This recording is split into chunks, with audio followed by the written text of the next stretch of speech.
bienvenue à toutes et à tous. Je suis Marius, j'espère que vous allez bien. Nous sommes en juin et c'est le mois des fiertés, le Pride Month comme disent les anglophones. Je ne savais pas trop de quoi je voulais parler pour célébrer ce mois arc-en-ciel qui célèbre l'amour et aussi qui lutte contre la discrimination qui s'appelle l'homophobie. Mais comme je suis fan de Disney, eh bien j'ai décidé de combiner le tout. Donc dans cette vidéo, je vais vous présenter 5 personnages Disney, voire plus avec quelques bonus, qui sont LGBT selon moi. Il y a des personnages naturellement dont je ne vais pas parler parce que j'ai fait des vidéos consacrées, par exemple Timon et Pumba ainsi que Scar. Donc n'hésitez pas à aller jeter un œil à ces vidéos, vous pouvez les retrouver dans ma playlist consacrée au Roi Lion. Voilà. Bien entendu, je ne tolère aucun commentaire homophobe parce que sinon, croyez-moi les amis, croyez-moi, ça va très mal se passer. Et je ne rigole pas quand je dis ça. Maintenant que ceci étant dit, on peut rentrer dans le vif du sujet. Numéro 1, Oaken, la Reine des Neiges. Il y a longtemps déjà, je vous ai donné mon ressenti sur Elsa, qui pour moi est lesbienne et asexuelle, donc je ne vais pas revenir là-dessus. Cependant, il y a aussi Oaken. Oaken est un commerçant toujours de bonne humeur dans la Reine des Neiges et sa suite. On le rencontre dans sa boutique à la montagne où Anna s'aventure pour retrouver Elsa. Oaken est très accueillant et présente brièvement Anna à sa famille. À première vue, la famille en question comprend 4 enfants et un homme blond qui semble vraisemblablement être le mari d'Oaken. Alors que les scénaristes et réalisateurs ont laissé la scène ouverte à l'interprétation, Oaken est considéré comme un homme gay par les fans. Et bien évidemment, moi je suis totalement d'accord avec ça. Cependant, il y a une autre approche. En effet, certains fans pensent que, en fait, l'homme blond est le frère d'Oaken, qu'en réalité, on voit sa femme et leurs enfants. Vu comme ça fait réfléchir, mais ça ne change en rien mon interprétation originale. Pour moi, Oaken est un homme gay, cet homme est son mari et ce sont leurs enfants, simplement. Peut-être que je me fous dedans, enfin bref. Le jour où il y aura un debunk, je serai obligé de lâcher ça, mais pour l'instant, je garde ça ainsi. Numéro 2, le fou, la belle et la bête. Le fou est le fidèle acolyte de Gaston, mais il est supposé que son dévouement envers ce dernier est plus que platonique. L'attirance de Le Fou pour Gaston est plus claire dans le remake de 2017, alors qu'il tente de le dissuader de courir après Belle ou toute autre femme d'ailleurs. Il chante une chanson sur Gaston qui est meilleure que tout le monde, et à la fin du film, il est vu en train de danser avec un autre homme.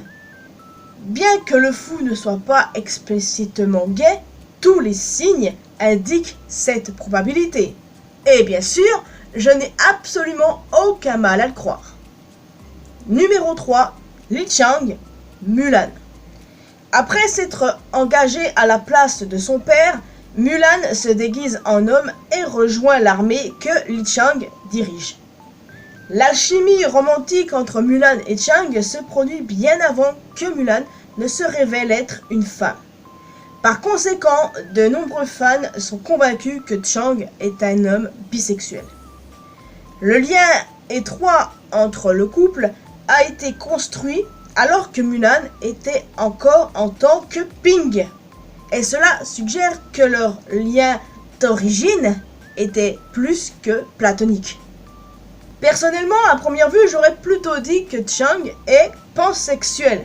En gros, quelqu'un de pansexuel est attiré par une personne par son âme et non par un genre spécifique. Voyez-vous, Ping et Mulan étant la même personne, les sentiments de Chang à son égard n'ont pas changé.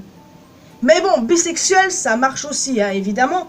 Mais bon, moi, j'aurais plutôt dit pansexuel à première vue. Enfin, je crois totalement à cette théorie personnellement, et n'hésitez pas à me donner votre avis là-dessus. Et ce qui est assez ironique dans cette histoire, c'est qu'au fil du temps, Chang est devenu une icône queer, comme on appelle ça, et beaucoup pensent que c'est pour cette raison qu'il n'est pas apparu dans le remake de 2020. Ouais, ça a fait débat, mais je vais pas revenir là-dessus. Numéro 4, Ursula, la petite sirène. Un bon nombre de méchants Disney seraient queer si on prend en compte ce que disent certains fans. Que ce soit Scar, Jafar ou Hades, eh bien Ursula n'échappe pas à cette règle. La sorcière des mers Ursula se nourrit de la douleur et de la misère des autres. Elle est alimentée par la vengeance, en particulier contre le roi Triton, le père d'Ariel. Malgré son statut de méchante, Ursula est très appréciée par les fans. Elle a un sens de l'humour particulier, elle est flamboyante, et quand on y repense, elle a de nombreuses qualités rachetables. Ouais. L'apparence d'Ursula est inspirée de la drag queen, connue sous le nom de Divine, et en raison de ses influences sur la culture gay, il est supposé que Ursula fasse également partie de la communauté LGBTQ+. J'ai envie d'y croire personnellement et j'ai réfléchi profondément à la question, peut-être qu'Ursula est trans. Je veux dire, c'est une sorcière, elle a peut-être elle-même changé son genre et ça n'a pas plu à tout le monde et que c'est l'une des raisons pour laquelle elle a été rejetée. Quand on y pense comme ça, quoique je crois que dans La Petite Sirène 2, on a un portrait d'elle enfant avec sa sœur Morgana et je pense pas que ça tienne du coup. Je sais pas trop dans quelle catégorie la mettre en soi, mais bon, pour moi, elle est clairement queer. Et enfin, numéro 5, la rocaille, Hugo en VO, le bossu de Notre-Dame. Nous avons eu la belle et le clochard, pourquoi pas la gargouille et la chèvre. Dans le film Disney, le bossu de Notre-Dame, la rocaille, appelée Hugo en VO, a le béguin pour Djali, la chèvre d'Esmeralda, qui est un mâle dans le Disney, et non une femelle comme dans le roman de Victor Hugo. En effet, Esmeralda se réfère à Djali au masculin.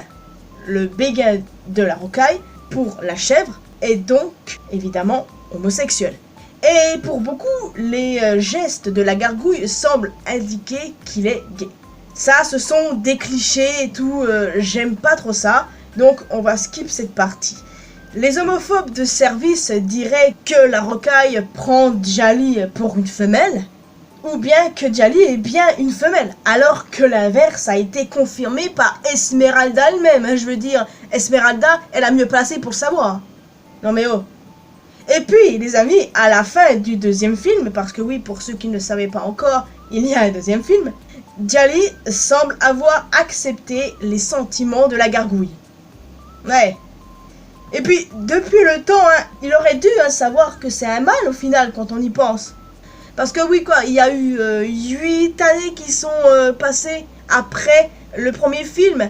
Donc en 8 ans, quand même, s'il savait pas que c'était un mâle, il y a un gros problème. Alors, j'ai envie de dire, pour moi, il était très très bien au courant.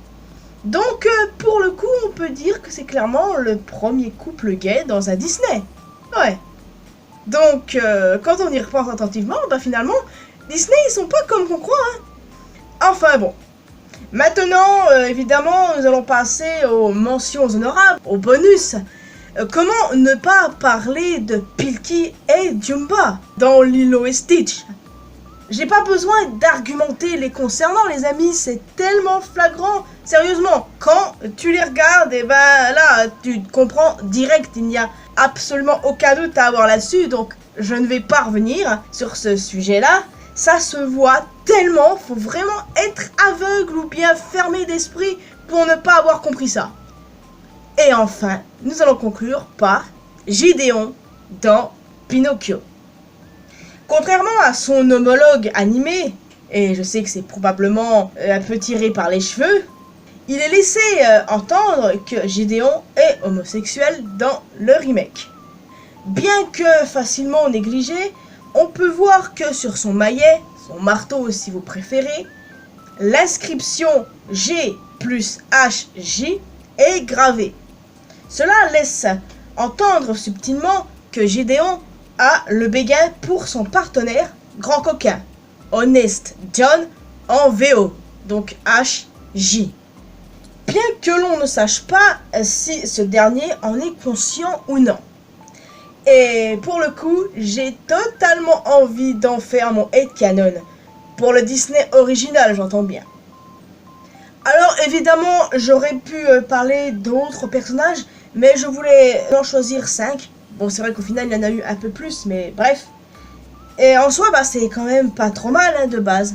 C'est vrai que j'aurais pu parler de Baloo et Bagheera, parce que vous avez vu comment ils agissent avec Mowgli. D'un côté, t'as le papa autoritaire et tout, et tu as le papa cool.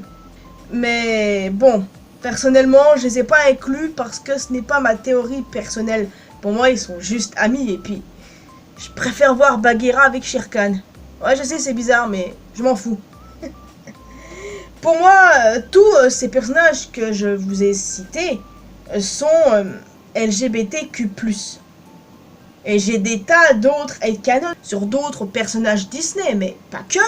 Et bon, c'est vrai que la liste est très longue, et pour vous en parler ici, ça prendrait plus d'1 heure. Enfin bref, n'hésitez pas à me donner votre avis là-dessus. Quels personnages Disney sont LGBT selon vous?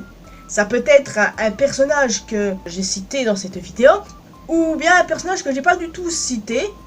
Si j'ai parlé de ces personnages-là précisément, c'est parce que il y a des théories, des éléments qui peuvent prouver ça, alors que pour d'autres personnages, c'est un peu complexe. Prince Jean, par exemple, il est queer dans ma tête, mais il n'y a pas de réelle preuve qui montre qu'il l'est.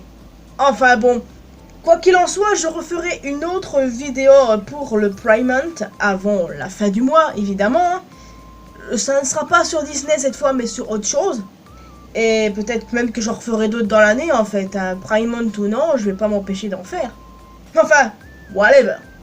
Il est temps pour moi de vous laisser ici, les amis. J'espère que vous avez apprécié cette vidéo pour célébrer ce mois arc-en-ciel. N'hésitez pas à me donner votre avis là-dessus. Les personnages qui, selon vous, sont LGBT. Enfin voilà, j'ai hâte d'en discuter avec vous.